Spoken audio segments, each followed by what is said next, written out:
Hello, students. Today, let us see something about this great genius in the field of drama, Shakespeare.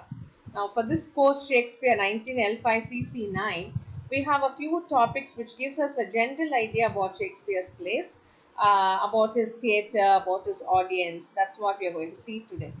So, let us start with the PowerPoint presentation and see, this playwright Shakespeare, he had to produce plays in his own style, okay, and he had to remember certain aspects which were prevailing in the society, in among the people in those days, in the Elizabethan time, in the 15th century. So let us see certain things, certain aspects about his drama and theatre. Now there's a difference, both drama and theater, the names are sometimes they are mistakenly considered as they mean the same thing, considered to mean the same thing, but actually there is a difference. Drama is the script of the play, the dialogues, the plot, the characters, the written form.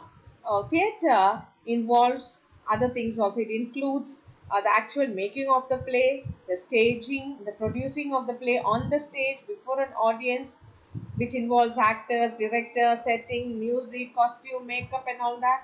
All together, it forms the theatre. That difference we must understand before going to before seeing what Shakespeare has to offer. And he never thought, when Shakespeare wrote during the Elizabethan period, when he wrote the play, he never thought his plays are going to be performed on stage, or it's going to be like performed on the stage in a modern theatre audience, before a modern audience, before in on a modern theatre. He meant only to perform before the Queen or the Queen's people in London. That was maybe his ultimate aim was in those days, and he never ever dreamt that it will become a teaching learning material in schools and colleges. So, now let us see something about the Globe Theatre, which was built during the Elizabethan time. A little later, we'll see how. Now, this is the Globe Theatre as it looks now, but it was not so in the beginning. So, this is the interior of the Globe Theatre, the proscenium stage and the gallery, and the this is the main part of the stage, and this is an old picture of Rose Theatre, another theatre which was very popular in those times. Swan Theatre. These are the pictures of these theatres, and there were flags flying on top of these theatres, indicating what type of play was performed. Like white denoted it was a comedy, and black meant it was a tragedy, and red color flag meant it was a history play that was going to be performed that day.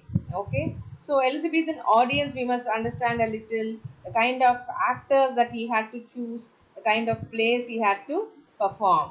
So these flags announce the nature of the play, and the Elizabethan theatre goers, the audience, we should understand little about the audience. We have a very special category during Shakespeare's time known as the groundlings. Okay, and they were not the kind of audience that we have now. Even now in cinema theaters and all, you could see on the first day of a fan club, fandom, the heroes fan club, they'll make a lot of hooting and loud whistling and noise, and tickets all flying, all that noise you will still hear. But in those days, not in the cinema halls, but on the stage when the actors were performing, there were people who were seated very close to the performers, and they were making a lot of noise. Okay, there's a place for these people. If you look at the earlier picture of the stage, you will see this part of the place, before the stage. This part where the people are seated on the ground, they are known as the groundlings. Okay, these were one main category of Shakespeare's audience, and the other people, higher class people, socially elevated upper class people, were seated in these galleries.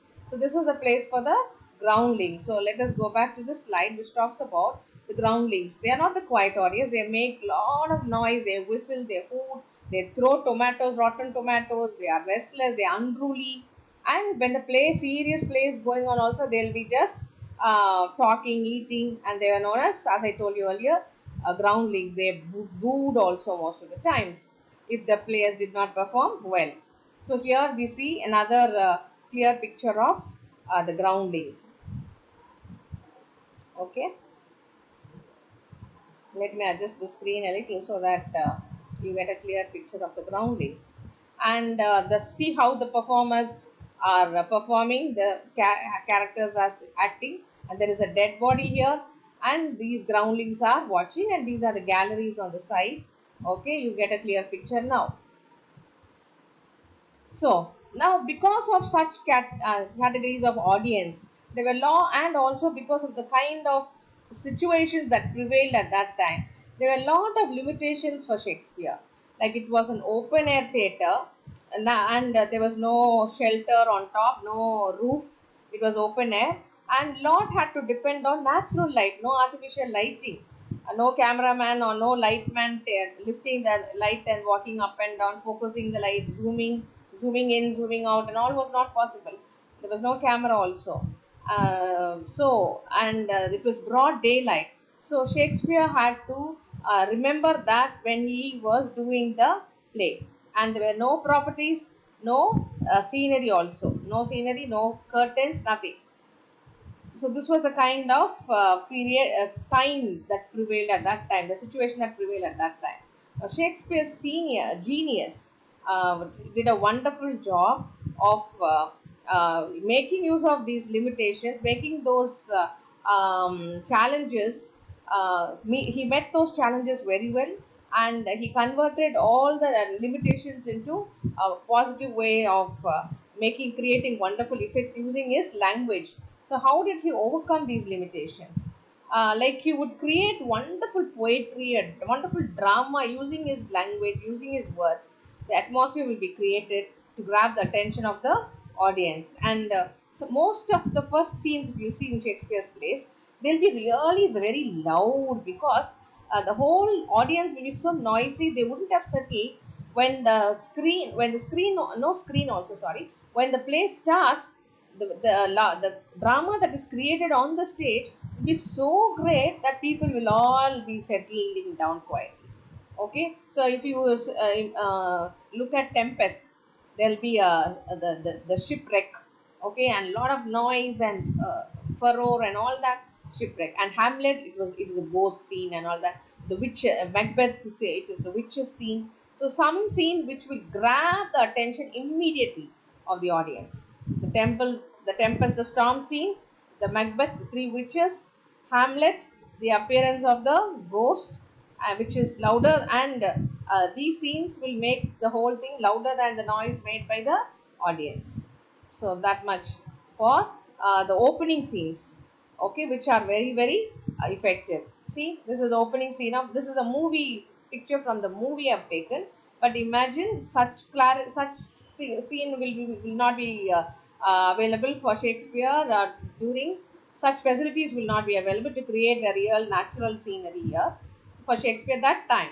So the Tempest scene and witches scene, very very dramatic scene. Okay, let me just shift myself this side so that you get a better view of the three witches, the witches scene.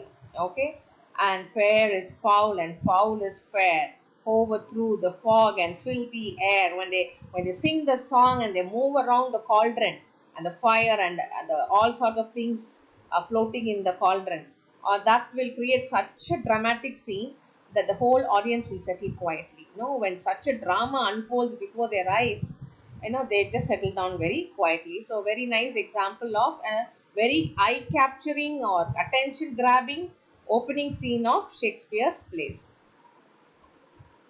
Here there is a scene of the appearance of Shakespeare's Hamlet's father's ghost. And I would like to talk to you about the example of Lady Macbeth's sleepwalking scene, because that is a scene where we see one of the most favorite scenes of Shakespeare's plays is a sleepwalking scene.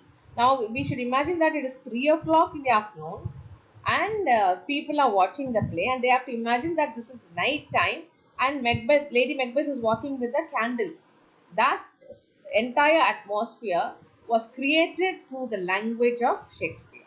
and there were no curtains. So dead bodies have to, if they are lying on the stage, what will happen to them? How can they get up and run? If they get up and run, the illusion is broken, the effect, the mood is spoiled. So Shakespeare will make sure that there is a line in the play which ensures that the dead bodies are carried away by some attender or some character in the play. The dialogue will take care of that. This is a scene from a film where Lady Macbeth is walking. Here's the smell of the blood still. All the perfumes of Arabia will not sweeten this little hand. Oh, ho, ho, she says, and that's when she falls off the building. The up from upstairs, she falls down and she gets killed.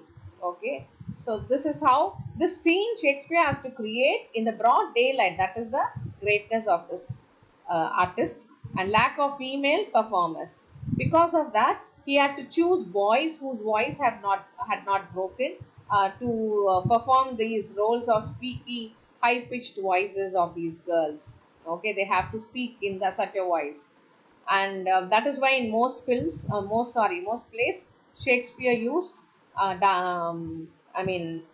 this guys, a male character taking a female character taking the form of a male character.